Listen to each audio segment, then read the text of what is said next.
Hello, and welcome back to LEGO Custom Reviews. Today we will be reviewing a Spider-Man figure. Because, I know you all really like those. View counts don't lie. But, I'm sorry for not releasing a video last week. I was pretty busy and wasn't able to. So today, I will be doing a figure on Spider-Man Far From Home Spider-Man. Well, yeah. Now, this is the suit. Now, he had multiple suits in that movie, but this is the one he had at the end of the movie when he was during his final battle with Mysterio. The special strike tech one that he made in the plane.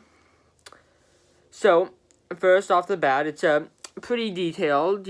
There's leg printing, side leg printing, back leg printing, chest printing, back chest printing, side chest printing, and arm printing. Of course, from there being printing on both sides of the head. So, pretty good. Pretty much the whole thing is covered in print. Now, the print's mostly pretty good. It goes in a very detailed amount on all the line work here, but not overly detailed. The detailing amount feels very real for LEGO. Feels like pretty much what LEGO would be doing for an actual figure. The only problem is the print isn't the highest quality. There's multiple parts where it's like kind of smudged, where it looks like it's kind of smudged and kind of, or the colors kind of like mismatch. There's like two different shades of the same color on one thing. Like on the arm here, I know it's tough to see. I'll try and get a better camera, but probably can't. There's this like top patch of red has just like multiple shades of red on it. Now, I didn't notice this for a while after getting it, but it actually even kind of tries to do like Spider-Man abs, which is interesting. They're so thin, I couldn't barely see them. Like, it was genuinely months after I originally got the figure that I first saw them. There's also, it's tough to see, but there's a minor like kind of thing on the mask, like a little mark where the printing is kind of cuts off for a second. Yeah. So, I'd say in terms of print work on the whole thing, the printing, like the detailing is very nice, but it wasn't made with the highest quality. Now, remember how I've often talked about this on many custom figures where like specifically some of the limbs will be like super thick, will be like kind of super stiff, and some will be the opposite, going like super loose. This is probably this and potentially the Daredevil probably embody that more than any other figure I've ever reviewed. This one just keeps like spinning around. And part of that comes in the fact like I can take it off with no effort whatsoever. The other arm is fairly stiff. It's not as stiff as this arm is loose, but still kind of like overly stiff. And the legs are both. This leg is fine, but this leg's kind of overly stiff as well. So I'd say it definitely is a very big problem in terms of the legs.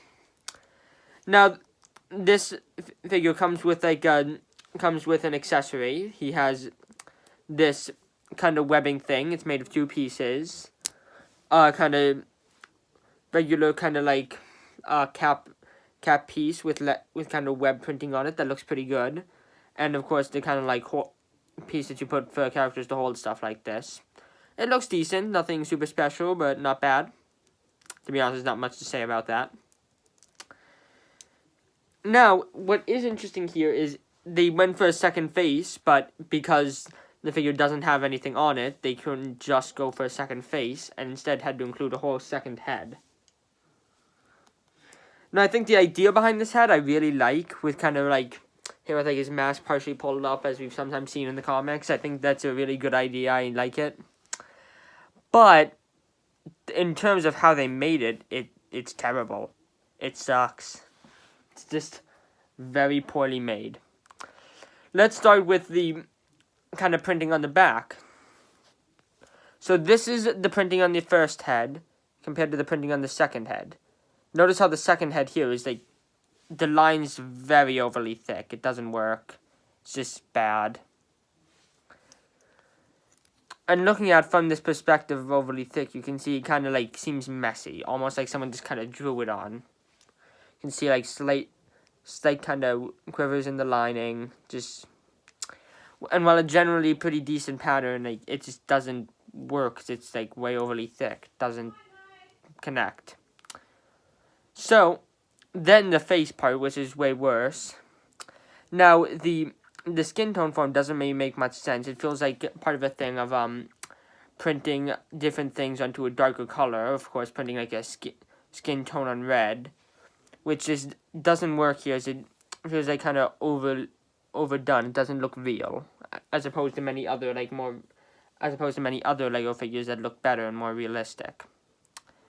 And the print work on this is sloppy at best. Hold on! Around the eyes, it's just, there's like white parts that kind of go over where the eyes should be black, and it's like, come on. You know. But, so it's kind of, I think this figure could best be summed up as a good ideas for figures, but created poorly. I can tell. Now, this figure was only $2, and you can kind of tell that in the price of it and the quality of it. But I would say, I don't know. I'd say it's not really worth a buy. I'd say